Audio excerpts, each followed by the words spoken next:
Hi guys, welcome to the session 73 of Java Full Stack Made Easy, and in this session we will be starting up with our main module of this course, that is Spring.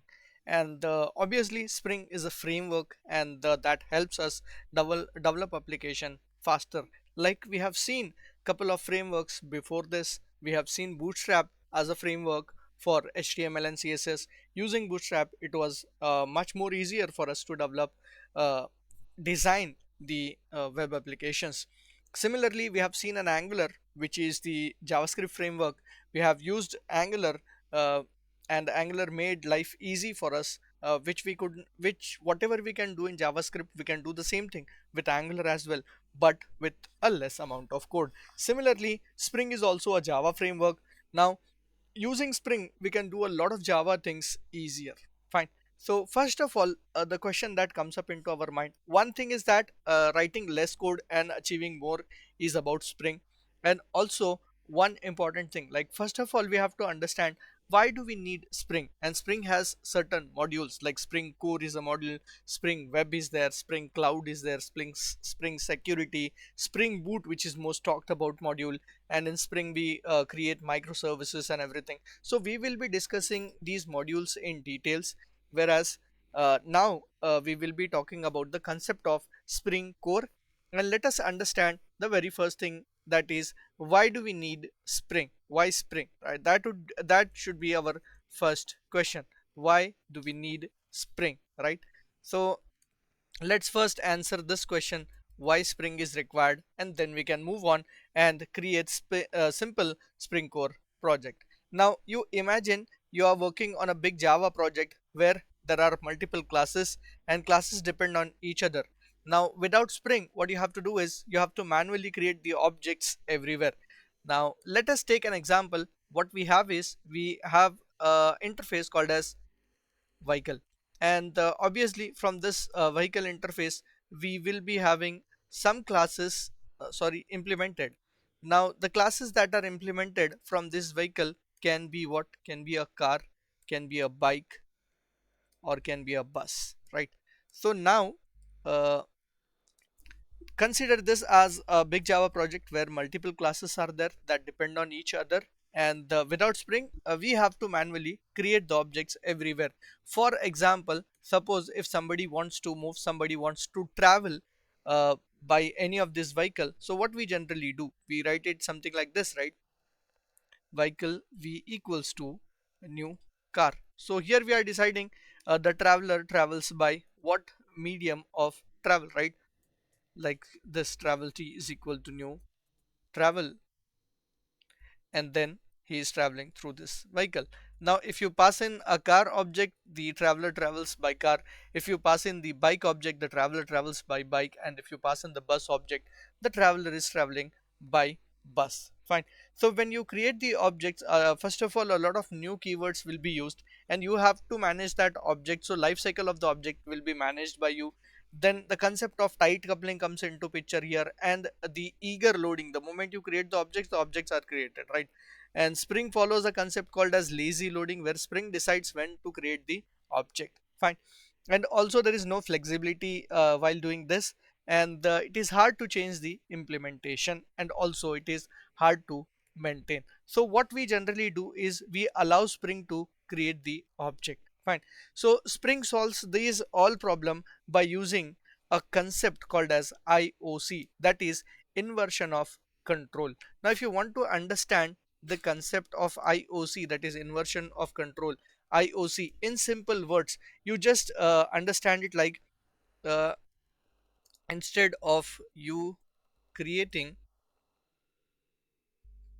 the objects, Spring creates it. Fine. So it's kind of, you have hired somebody to create the object for you. So not just creating the object, it also manages the life cycle of that particular object, and gives you the object. So that's how IOC works. And with IOC, Springs, this was one of the most talked about feature when Spring came into picture. And also there is another concept that Spring follows, that is dependency injection. So what is this dependency injection? If you remember, we have spoke about the concept of dependency injection in Angular services as well. When objects depend upon each other, Angular has what? Angular's dependency injector, right? So similarly, Spring also has the dependency injector here. When object needs another object, Spring injects it automatically. So that's what dependency injection is all about. So we can say when objects, or we can say when one object depends or maybe needs another object, Spring injects it. So that's what dependency injection is all about. Some of the people, they consider IOC as dependency injection, but that is not the case. IOC is not actually dependency injection.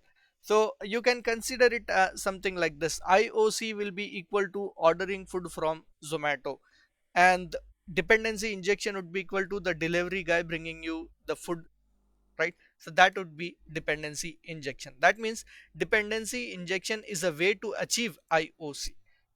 In that, with that example, you would be able to remember what exactly IOC is all about and what is dependency injection is all about. So IOC is a broader picture, dependency injection is a way to achieve IOC.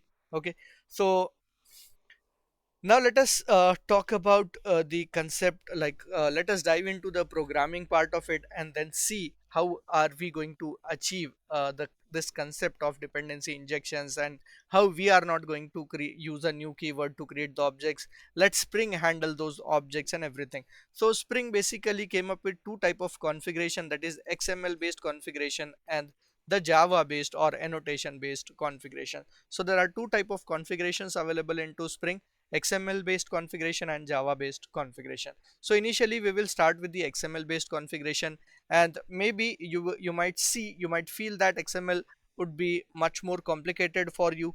When Spring started, it started with the XML based configuration only. In the later versions of Spring, Java based configuration was introduced. So definitely we will be talking about the Java based configuration more, but we will also see how XML based configuration works in Spring. So here you might feel that you are writing more code to achieve less, whereas the moment we shift to the Java based configuration, you will understand the power of Spring. And also Spring came up with an auto configuration concept called as Spring Boot, where things will be configured automatically. So over time you will enjoy Spring. Initially you might feel that you are writing more code, and obviously since XML would be new for you, so you will consider that you have to learn something new to achieve these things, right? But what we are going to do is we will keep it simple. We'll first understand the XML based configuration and some of the concepts of Spring, how the dependency injection works, how the objects will be injected and all those things. We will be talking about that first, and then what we can do is we can move to the Java based configuration, where we will be completely focusing on the concept of Spring with Java based configurations itself, right? So let us begin with the code part. Let's write our first Spring code. So for that, what I'm gonna do is I'll be creating a first Maven project. Now while creating a Maven project, what you can simply do is you can first skip the archetype. So let's skip the archetype first, and then let's create a new uh, Maven project. So while creating this Maven project, there are two things that will come into picture: the artifact ID and the group ID. So let us now understand what exactly is this group ID and what is the artifact ID, and what is the way how you are going to uh, how are you going to actually name these things, or how are you going to define these things. So a group ID represents your organization or the project's unique package name. So when it comes to a package name, in Java or in Spring, we consider a three-part package name as a standard way of naming the packages. It can be kind of what it can. The examples could be something like com dot the company name, let's say Google dot, and the project maybe something like cloud, or maybe com dot Google dot email. Something like that can be your package names, or it can be org.springframework.core. similar type of group IDs can be given. So I will just give it as maybe something like org dot uh, spring core dot demo. Okay, so that would be my group ID. So this I'm considering as my base package name. Now artifact ID is kind of your project name. So you can see it here, whatever the artifact ID you give, that will be your project name. Okay, it's kind of what it identifies. The artifact ID is kind of a name of your project or a module. And also uh, Maven uses this to generate the jar file. Now, what is this new Maven and Maven projects? We will understand that as well, how Maven handles the dependency for us. So first of all, I'm going to give the name for this particular project. Let's call it as spring-core-xml. Okay, so XML based configuration I'm using, so I'll just give it as spring-core-xml. So this is my project now. So for the first time use, you have to wait for these projects to be these folders to be generated, but you should ensure that the structure of your Maven project looks like this. Now Maven has something called as the project object model pom.xml.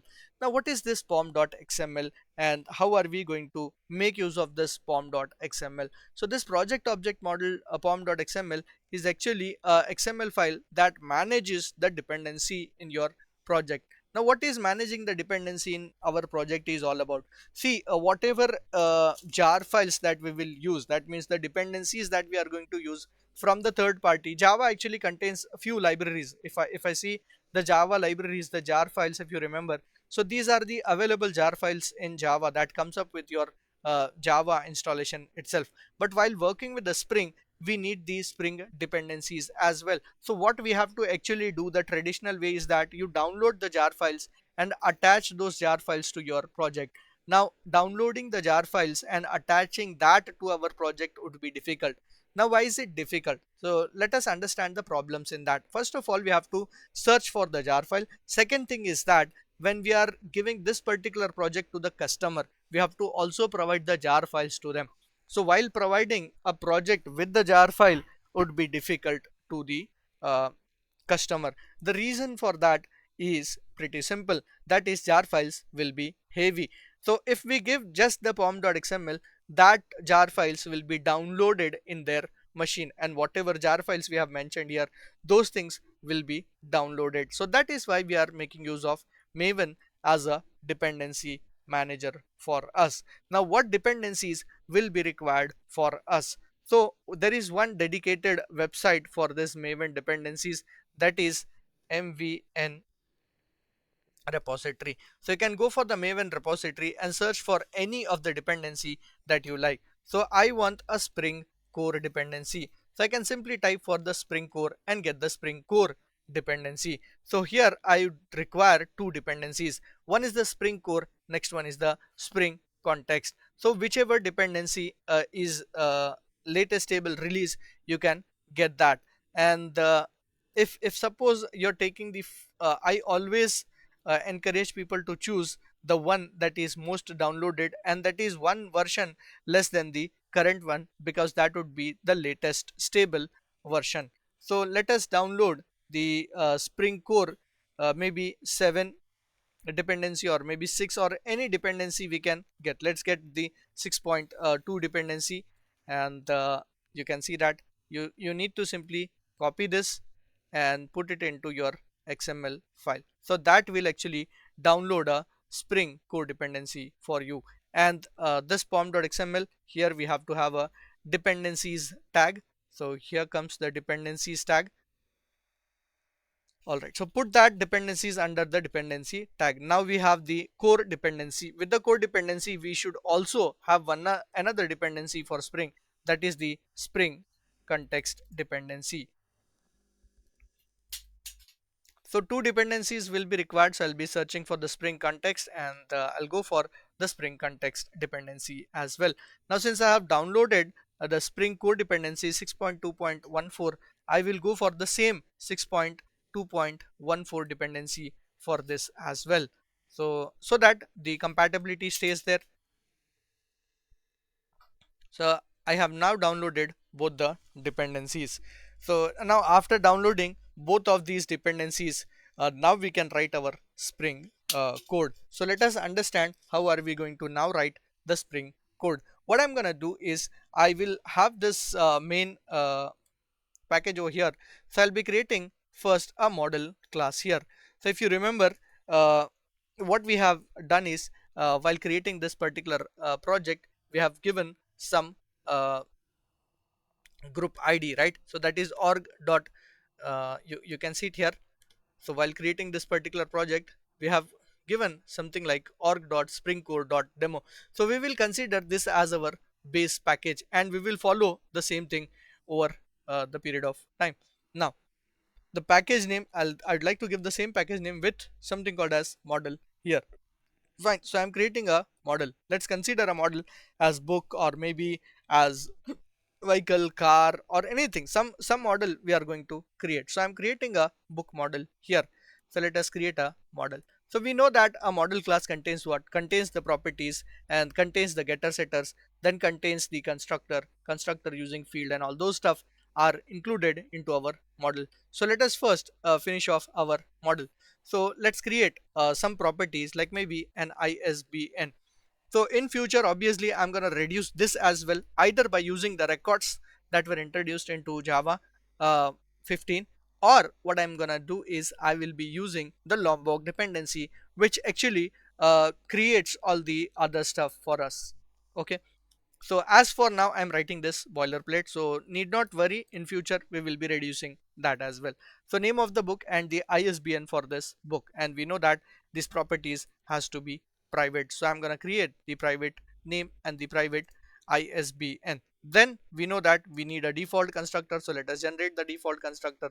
We know that we would require a getters and setters, so go for source, generate the getters and setters. Let's do that and generate it. And also we would require a constructor with what? With fields. So let's generate a constructor using field, and also a toString method. So all that will be created. We are done with that. So now that I have created a model, my main goal, if you remember, when we started this Spring, our main goal was to let Spring create object for us. We did not wanted to create an object. So let us create a main method and see how things work there. So I'll create a main method, and instead of model, I will put that main into the service. This is the way how we actually follow the Spring projects. So let's call this as book service. And if you have watched my Java videos, you should be aware about these things that I'm using here, the models, the services, and everything. Fine. So we have already discussed how models work, how services work in our Java. Now the next thing is that I don't actually in simple Java, what we generally do is that uh, we create objects like this: a book object, and the book object is equal to new book object, right? So something like this we do, and then if we wish to provide the ISBN and the book, maybe any name of the book, maybe my life or something. So we create it like this, right? And then we do something like system.out.println, and then we print the book. So this is how we generally do this in Java itself, right? But what we want is, we don't want to create this objects here. We want Spring to create the object. That means this new book, the object creation should actually be managed by the Spring. So how do we do that now? Where are these Spring objects created, and how Spring objects are created?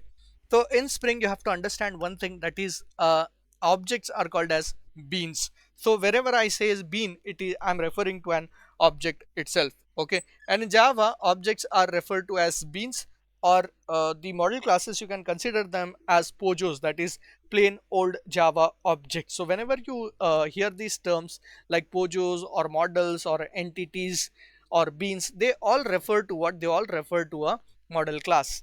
Okay. So now beans are actually created out of a bean factory. So if you remember, I told you there are two ways of configuring your Spring, either an XML way, or a Spring that is Java based configuration. So either an XML based configuration or a Java based configuration. We are starting with an XML based configuration, so I would require an XML file here. So I will be creating an XML file, and I will be telling my Spring container that the XML file is this, you create the objects into that XML file and then get me the objects. Okay, so how will I tell that? So to do that, we need a bean factory. Okay, there are more advanced classes than this bean factory. You can build the bean factory out of an XML bean factory or an application context. We will see those things later. First we will start up with an XML bean factory itself. So I'm creating an instance of a bean factory out of what? Out of a new XML bean factory. So let's get a XML bean uh, factory. Okay, so I think it has to be new XML bean factory.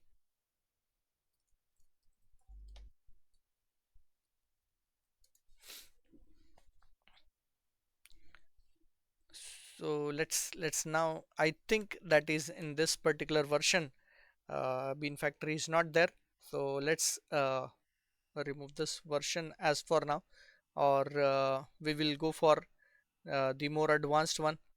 Let's see, class path application context is there.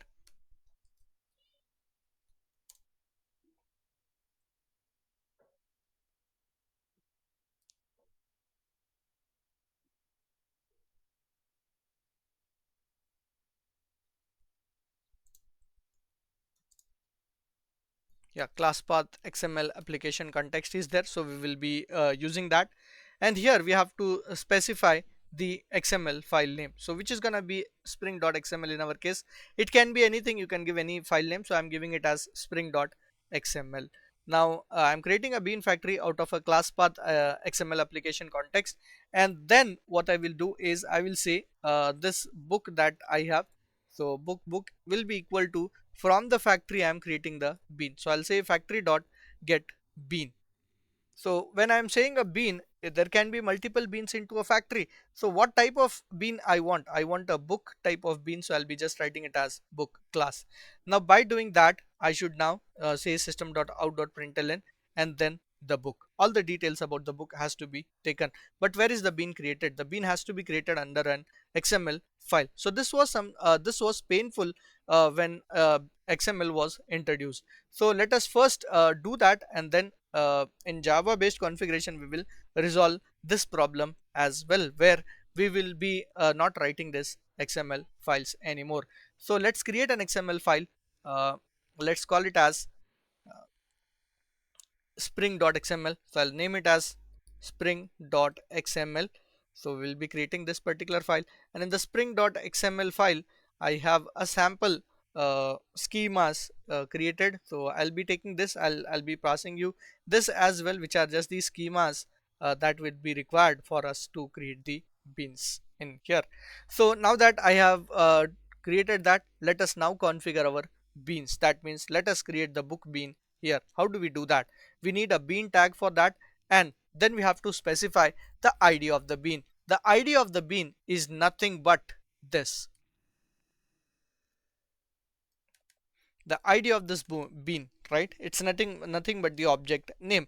So ID we will be giving it as the book. That's the general ruling, right? So we create an object with the same name as the class name, but with a smaller case character, and this bean will be created out of which class? Now what is the class? The class is book, but in Spring XML it cannot directly understand that book, so we have to give a fully qualified path name like org.springcode.demo.model.book. So let's go to the spring.xml and provide the fully qualified name. So we are creating a book bean by this particular class. Now while creating this bean, we know that this bean has two properties. So you can see that book has two properties here, which is ISBN and name. So what ISBN and name has to be given here? So that can be defined by using something called as the properties. Okay, so in Java you might have heard about something like this: an object can be initialized by using the constructor or by using the setters. Here using properties means I'm using setters. If I use constructor argument, I'm using a constructor. So this is property injection by using setters. Okay, So what is the name of the properties? One is ISBN, the second property is name, right? So let's take those two properties, ISBN and the name. And what is the value for the ISBN has to be defined into a property called as value. So ISBN, as for now, let me give it as 50 or 10 or anything, and then the name of the book. So here once again I will be giving a value, and then the value for this now equals to, let's say, my life or something, or my career, so that you get these new values there. So I'm just giving these two properties, I'm creating a bean, and then in the book service what I'm saying is that I have a bean factory created, and then I'm calling up class path XML context, and then I say that get me a book type of bean, and print the same thing. So let us run this and see whether we get that or not. So you can see that the book ISBN is 50 and the name of that book is my career, which is actually defined into the spring.xml itself. So in this entire set of code, what I have achieved is that I am letting Spring create object for me. You might say it was much more easier in Java, where we just created book is equal to new book, right? Whereas in Spring, what we have to do is we have to create an XML file, and then what we have to do is we have to write the beans in there, right?